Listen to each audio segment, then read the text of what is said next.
जय हिंद दोस्तों।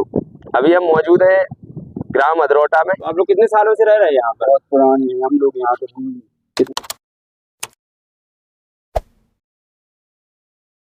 जय हिंद दोस्तों।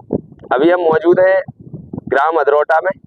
ये अदरौटा ग्राम पंचायत है और इसके अंतर्गत एक गांव आता है बड़ियाऊ।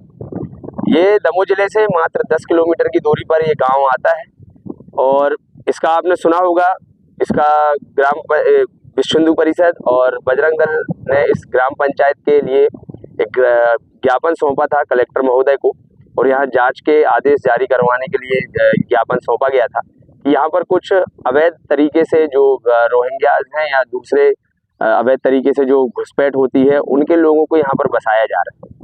हम आज मौजूद हैं उसी गांव में, बड़ियाऊ गांव में, और यहाँ पर कुछ मुस्लिम समुदाय के लोग भी हैं जिनसे हम बातचीत करेंगे। और उनका ये बोलना है कि यहाँ पर हमारी पुश्तैनी लोग और हम लोग बंटवारे के टाइम से, आज़ादी के समय से रह रहे हैं। हम लोग कोई अवैध नहीं है और वो भाषा भी बुंदेलखंडी ही बोलते हैं। हम उनसे बात करवाएंगे अभी। तो ये उनकी सबसे पुरानी मस्जिद है। आइए हम आपको यहाँ सामने से दिखाते हैं। ये इनकी मस्जिद है। ये पहले पुरानी मस्जिद थी यहाँ पर, और इसका रेनोवेशन का काम 2016-17 में करवाया गया था। जो नई मस्जिद का काम लगाया गया था वो 2016-17 में किया गया था। तो ये उनकी मस्जिद है और आप देखेंगे ये उनके कब्रिस्तान है। यहाँ से उन लोगों ने बताया, जैसे कि हम लोगों को, कि यहाँ पर हमारे पूर्वजों से काफ़ी पीढ़ियों से लोग रह रहे हैं यहाँ पर, और ये उनके कब्रिस्तान है। ये काफ़ी पुराने हैं, हम लोग कोई नए अभी आकर नहीं बसे हैं। अब देखिए कब्रिस्तान दिखा दीजिए। ये उन लोगों का बोलना है कि हम लोग को बहुत समय से यहाँ पर रह रहे हैं और हम लोग यहीं के स्थानीय निवासी हैं, कोई बाहर के लोग आके नहीं बसे हैं।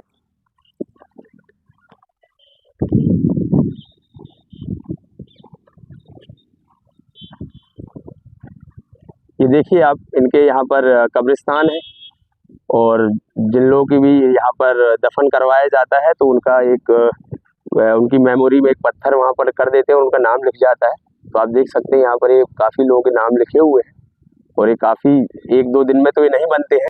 ये लोग काफ़ी समय से यहाँ पर रह रहे हैं और यहाँ के स्थानीय निवासी भी अपने आप को बता रहे हैं। और इस गांव की आधी आबादी है, जो बड़ियाऊ गांव है, इसमें आधी आबादी मुस्लिमों की है, आधी आबादी हिंदुओं की है।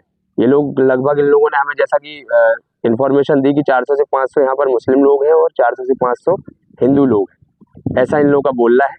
तो ये आइए, हमने इनकी जगह तो दिखा दी। ये इनकी मुख्य जगह है जहाँ पर इनका, ये देखिए, मस्जिद है, दरगाह है, जहाँ पर ये लोग नमाज अदा करते हैं, और ये उनके कब्रिस्तान है जहाँ पर इनके पूर्वजों को अंतिम संस्कार किया जाता है, दफन किया जाता है। अब हम इनके स्थानीय लोगों से बात करेंगे जो यहाँ पर रहते हैं, ये आबादी, ये बताएंगे आपको कि ये कितने सालों से यहाँ पर रह रहे हैं और कितने समय से इनके पूर्वज यहाँ पर रह रहे हैं। आइए, बातों में कितनी सच्चाई है, हम आगे उनसे बात करेंगे।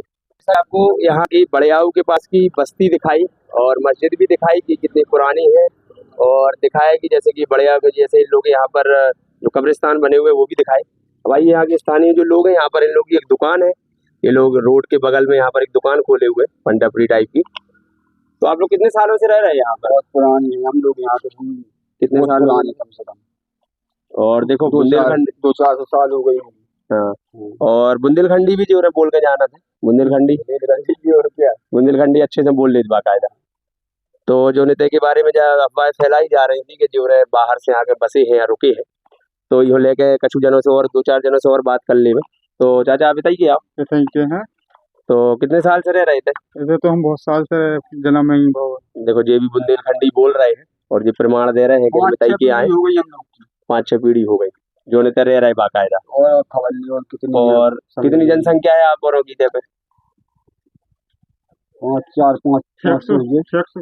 600 जनसंख्या इनोरों की हुई है इतने जो गांव बसु है, और इतने लगभग 400-500 हिंदुओं की जनसंख्या है।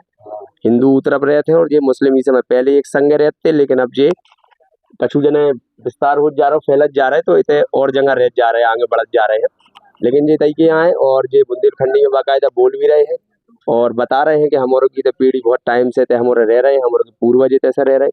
चाचा, आप भी इधर रहते? भी रहते हैं सर, इधर रहते हैं। तो कितना टाइम होगा आप और के पूर्वज भी इधर रहते? दादे परदादे भी यही रहे, इनके भी दादे परदादे सब इधर रहते, और इतई इनोरों को जन्म भाव, इतई जो रहे पले बड़े हैं। और कब्रिस्तान जो हिसाब से हमने दिखाओ कि उन्होंने को इतना जल्दी एक दिन में तो नहीं भर सकत, लेकिन जो रे दावा कर रहे हैं कि हमारे इतई के आए और इतई के रहे बारे आए, हमारे कहूँ के बाहरी लोग नहीं। और सब जने घुल पर आपस में मिल के रहे थे, जहाँ इनों को दावा है। और जो हिसाब से विश्व हिंदू परिषद और बजरंग दल वालों ने कलेक्टर को ज्ञापन सौंपू है, तो कलेक्टर साहब ने बोली है कि हम जांच करवा के फिर बताए हैं। तो कलेक्टर साहब भी अपनी जांच करवा ले हैं प्रशासनिक अमला से कि ग्राम पंचायत में कितने इनके जो दस्तावेज हैं, आधार कार्ड है, वोटर आई कार्ड है, उनमें कितनी सच्चाई है प्रशासनिक तरीके से, तो कलेक्टर ही साहब करवा पाए। हमारे तो लाइव आए थे, तो गाँव में दिखावे के लाने आए थे कई गाँव में कितने लोग और कैसे लोग रह रहे, कि अगर अवैध रोहिंग्या या बाहर के लोग रह रहे होते तो भी एक दिन में बुंदेलखंडी ने सीख जाते 6 महीने साल भर में। वे इतई की भाषा बोल रहे हैं और ये दावा कर रहे हैं कि हमारे इतई के आए, और इतई हमारे शुरू से हमारे पूर्वज भी इतई रहे हैं। अब इनमें दावा में कितनी सच्चाई और कितनी झूठ है ये तो जब कलेक्टर साहब जांच करवा लें उनकी बात ही सामने आ है। हमने लेकिन आपको लाइव तक गाँव से आपको बाकायदा लाइव वीडियो के माध्यम से सब दिखा था हुआ कि जो रहे इतई के आए और जो पूरी इनके पूर्वज भी इतई रहे।